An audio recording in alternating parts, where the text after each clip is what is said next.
Have you ever been riding along and everything feels normal, traffic is moving, the road looks clear, and suddenly a car turns left directly in front of you? Not slowly, not tentatively, just right across your lane like you're not even there. No horn, no hesitation, just a driver committing to the turn while you're closing the distance.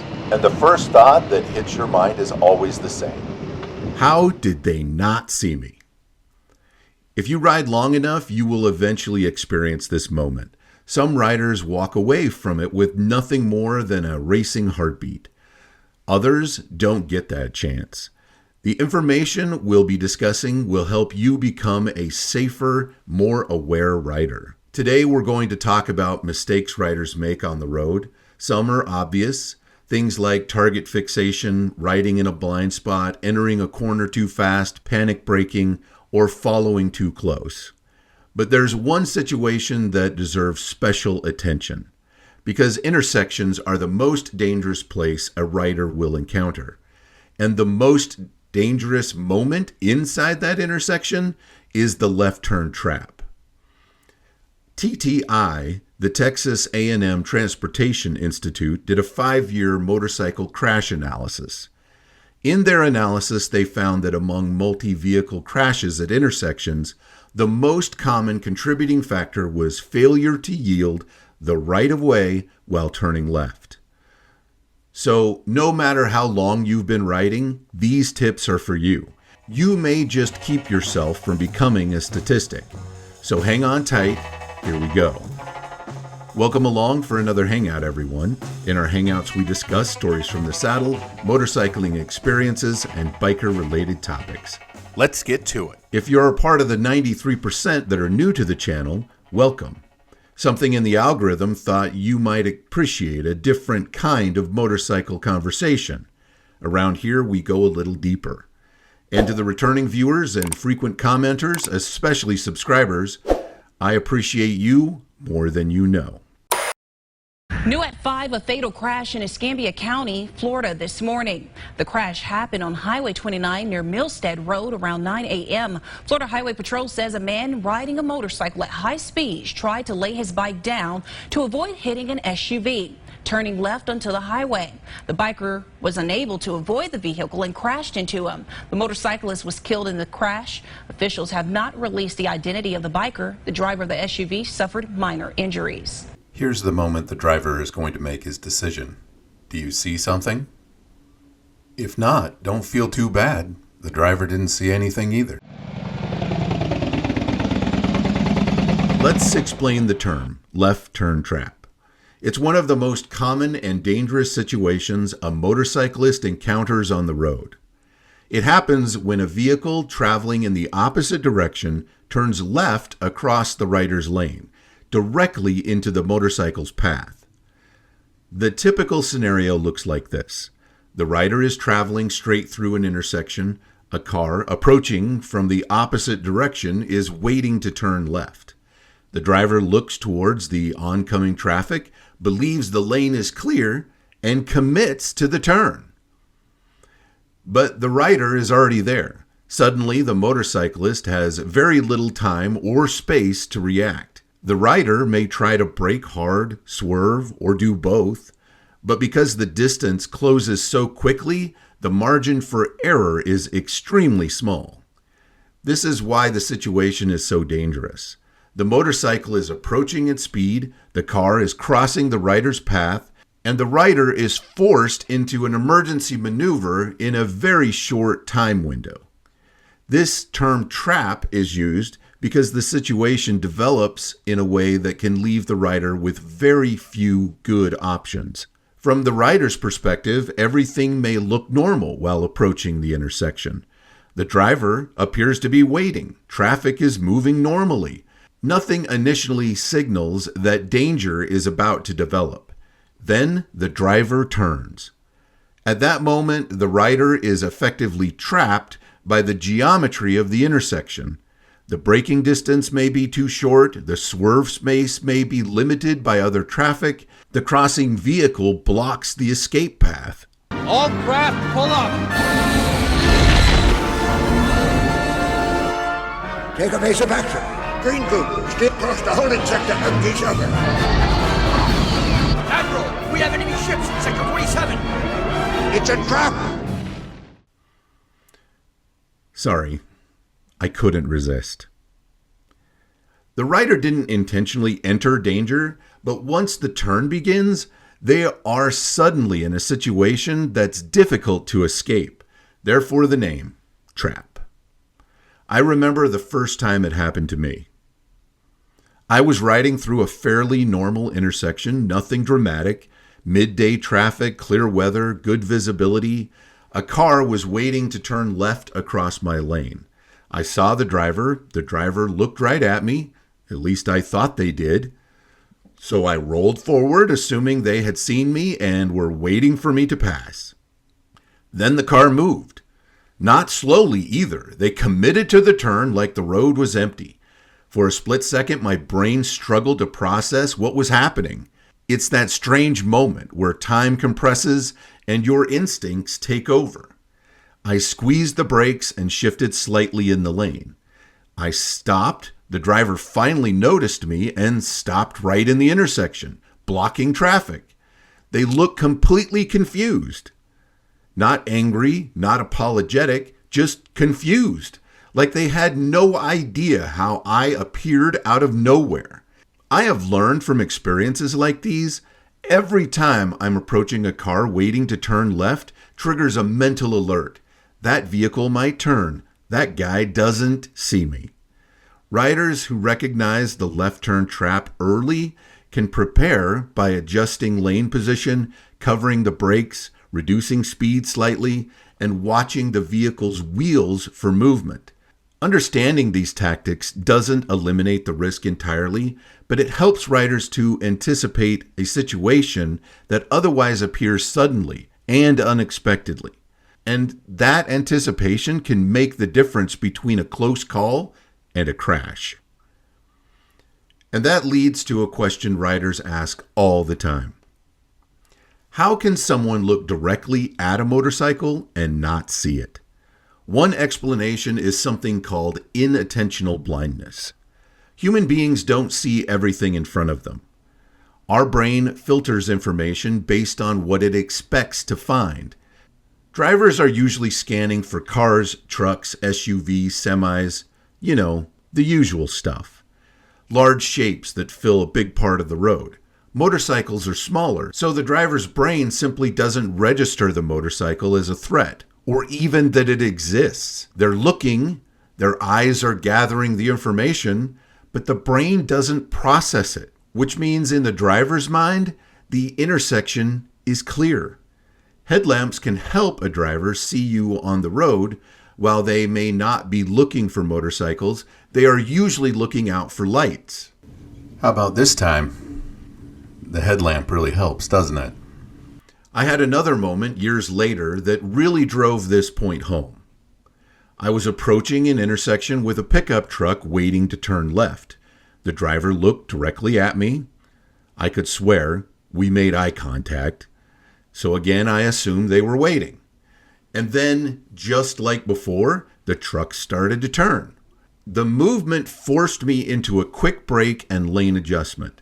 Nothing dramatic happened, but afterwards I remember thinking, that guy looked right at me. That's when I really started researching inattentional blindness and how the brain processes threats. Because from the driver's perspective, there truly was no threat detected. There's another visual effect that can make motorcycles harder for drivers to detect, and it's something most people never think about while they're behind the wheel. It's called forced perspective. Forced perspective happens when objects that are different distances away appear to line up from the viewer's point of view.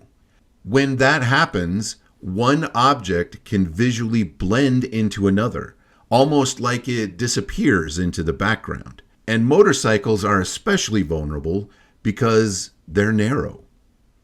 Let me give you an example. You're riding toward an intersection. A car is waiting to turn left across your lane. From your perspective, everything looks clear. You're out in the open lane, headlight on, you're riding straight toward that open intersection. But from the driver's seat, the angle is completely different. Your motorcycle might line up perfectly with something in the background, or maybe a car behind you, a road sign, a telephone pole, or even the frame of the windshield. For a moment, the motorcycle visually merges with those objects. To the driver, it doesn't stand out as a separate moving vehicle. It just becomes part of the background. I've experienced this a couple of times riding on multi-lane roads where I realized I had been visually stacked with another vehicle from the driver's point of view. From where I was sitting on the bike, I felt completely visible. I had space around me and a clear lane. But from the angle of the driver waiting to turn, my bike was probably lined up with another vehicle behind me. So instead of seeing two separate vehicles, the driver's brain likely registered just one larger object further away. That's forced perspective at work. This is another reason why riders sometimes feel like they were completely visible, while the driver insists they never saw the motorcycle at all. The human eye and brain rely heavily on contrast and movement to separate objects in the environment. When forced perspective stacks those objects on top of each other, that separation disappears. The motorcycle effectively gets camouflaged by geometry. That's why small lane adjustments can make a difference when approaching intersections. Lateral movement inside of the lane also helps to improve the chance of being seen. Even a small shift left or right in your lane can break that alignment and make the motorcycle stand out as its own moving object again. You're not just changing position on the road. You're changing the angle of perception for the driver watching the intersection. And sometimes that tiny change in perspective is the difference between being seen and being invisible. Let's take a look at lateral movement from an overhead perspective. As I'm approaching this intersection, I'm going to assume this driver has murder in his heart. So what I'm going to do is laterally move from position 1 to position 3, position 1 to 3, and then back to 1. What this will do is it will make it so that I can break through that driver's inattentional blindness. Since there's no traffic to the right, I can make an even bigger movement by using the right lane. If I'm approaching this intersection and this light turns yellow, the best thing I can do is stop. There's another factor at play too.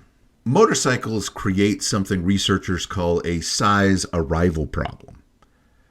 Because the motorcycle is smaller, drivers struggle to judge how fast it's approaching. To them, the bike looks further away than it actually is. So the driver thinks, I've got time to make this turn. But the motorcycle closes that gap much faster than the brain expected. By the time the driver realizes the mistake, the rider is already in the danger zone. Now, here's the uncomfortable part riders don't always like to talk about. Sometimes we contribute to the problem. When I'm approaching an intersection and the light turns yellow just before I get there, my first instinct is the same as many riders have. Roll on the throttle and make it through.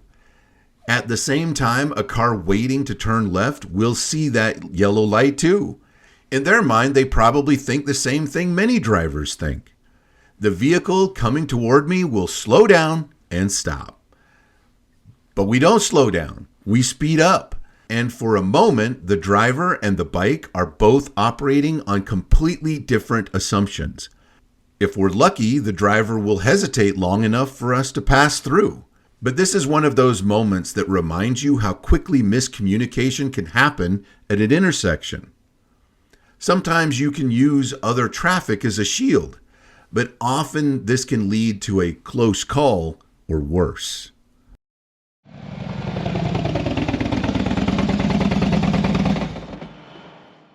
If you like this sort of thing and would like to support the channel, the best way to do that right now is to click the subscribe button. Intersections stack up multiple risks on top of each other. You've got cross traffic, turning vehicles, signal changes, drivers watching multiple directions at once. And motorcycles, just because they're smaller, can easily get lost in that visual chaos, which means riders have to approach intersections with a slightly different mindset, not assuming drivers will see you, but assuming they might not.